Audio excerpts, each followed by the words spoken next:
Welcome to the deep dive. Today we're jumping into something pretty significant happening in crypto regulation. Hmm.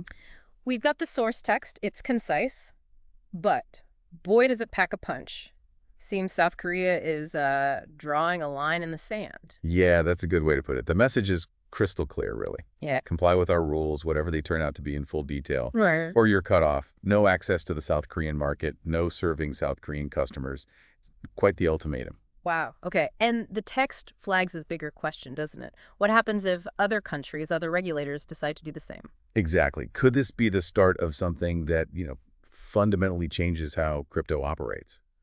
Especially that whole open access idea. Right, the open access model. Let's just quickly unpack that for listeners. It's this core concept, right?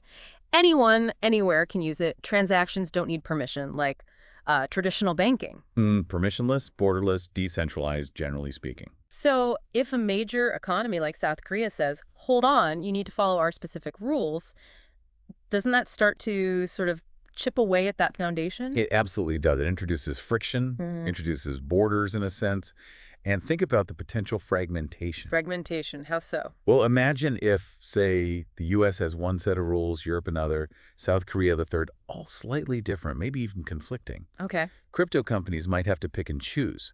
We can comply here, but not there.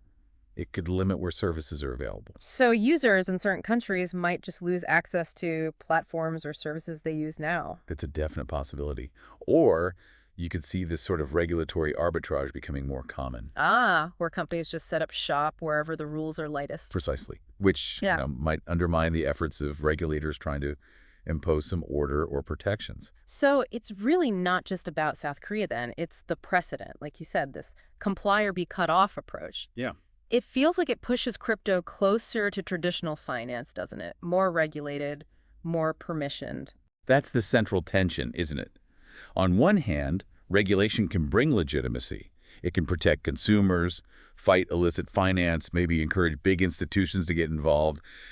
Those could be good things for adoption. Yeah, stability tracks. But on the other hand, if the rules are too strict or too varied and confusing, it could stifle the innovation that made crypto interesting in the first place. And it probably hits smaller projects harder, right? The ones without huge legal teams. Disproportionately so, yes. Compliance costs money and resources. It makes you wonder why South Korea is taking such a firm stance now. Our text doesn't spell it out, but you have to assume concerns about, what, financial stability, illicit use. Could be any or all of those.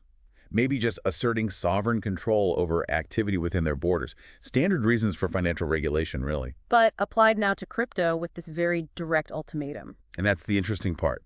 It directly challenges that original, maybe slightly naive crypto ethos of being outside traditional controls. So this pressure, it could create a future where maybe only the biggest, most adaptable crypto players can actually operate globally. It certainly could steer things in that direction. A more consolidated, perhaps less innovative landscape. Okay, so the key takeaway here, boiling it down from our source. South Korea's action is potentially more than just a local policy shift. It's a potential signal. A bellwether, maybe, yeah. It shows a major economy is willing to enforce potentially strict rules, even if they aren't fully detailed yet, and directly confront that open access model. Confronted by saying access is conditional on our approval. Exactly.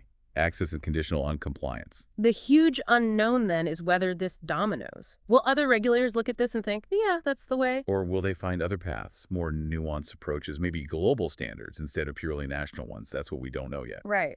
Which leaves us, and you listening, with something to think about. What does a truly globally regulated crypto space actually look like? Is it even possible?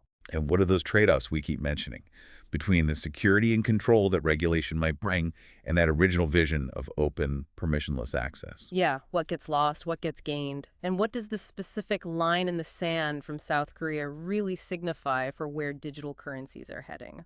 Lots to watch. Definitely. Thanks for taking this deep dive with us.